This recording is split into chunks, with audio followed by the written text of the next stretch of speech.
Je me suis retrouvée du coup plus de 10 000 derrière la flotte, pile au départ, en ayant cramé pas mal d'énergie à défaire. Tout ça à cause de notre pilote qui est quand même l'élément super important à bord, qui avait une intervention qui avait été faite juste avant le départ. Et voilà. Et j'aime pas normalement changer des choses avant le départ, c'est une règle qu'on a à bord avec Mathieu. En télécommande, quand j'appuyais dessus, des fois me mettait la consigne que j'avais demandé, puis des fois envoyait le bateau là où il avait envie, donc ça pouvait être 15, 20, 30, 50 degrés d'écart ou même plus d'écart de route. Et du coup il me l'a fait une ou deux fois, puis des fois ça marchait, des fois ça marchait pas. Et là je me retrouve dans un empannage à la Bouée Spectacle de Pornichet.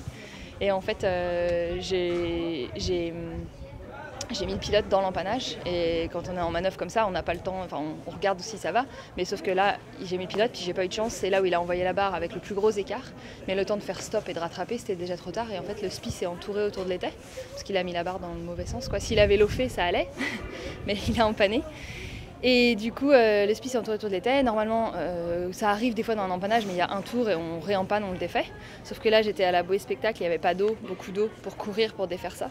Et du coup, je me suis retrouvée, j'ai essayé, mais il avait déjà fait 3-4 tours et c'était impossible de défaire. Donc sinon, je pouvais pas continuer par là, sinon j'allais sur la plage. Donc j'ai navigué jusqu'à la bouée spéciale dans l'entrée de la Loire, donc ça faisait au moins 3/4 d'heure.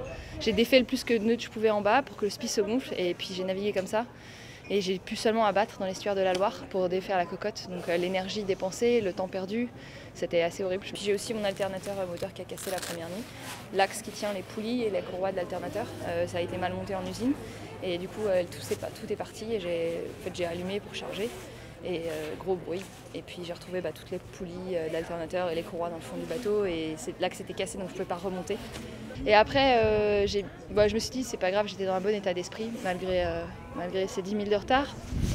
Et je me suis dit je vais rattraper tout le monde. Et du coup la nuit, le lendemain, j'ai vraiment poussé très fort, et à Belle-Île je me suis retrouvée retour en contact avec la flotte, donc c'était vraiment bien. Et après peut-être que je me suis un petit peu mal gérée, j'ai fait quelques erreurs après de trajectoire. Un envoi de spi un chouille tardif, du coup j'étais au contact avec Martin Armel, Alan Roberts et Armel Leclèche, et puis du coup ils sont un peu partis devant moi. Et après j'ai fait une petite erreur de choix stratégique et ça m'a redissocié un peu.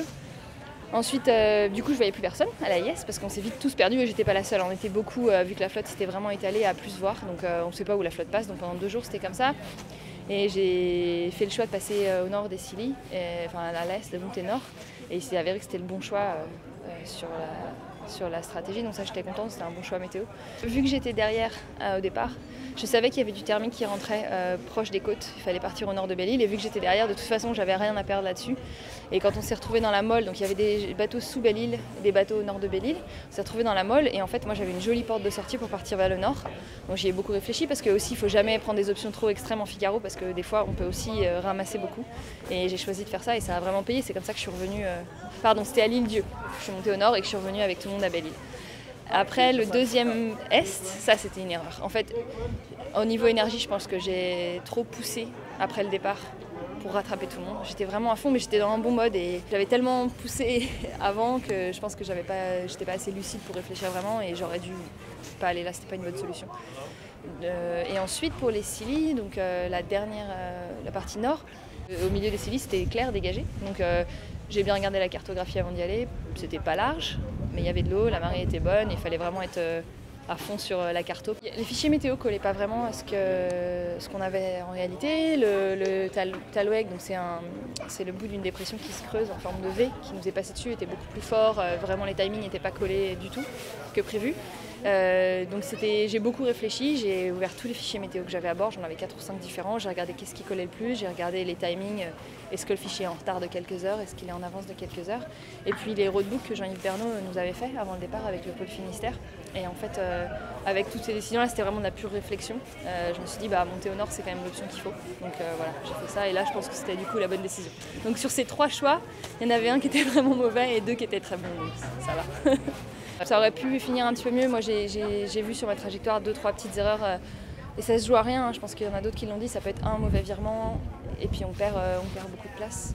De toute façon, je pense que j'étais tellement derrière que c'était difficile de remonter beaucoup, mais voilà. Le classement général de la solitaire, c'est un peu dur parce que mon objectif c'était justement de ne pas prendre beaucoup d'heures sur cette première étape et d'être au contact du paquet. Là j'ai 12 heures de retard, donc c'est jamais facile à avaler, mais il faut laisser ça derrière et se focaliser à faire des très bonnes étapes et à faire des bons résultats sur chaque étape. Et puis voilà.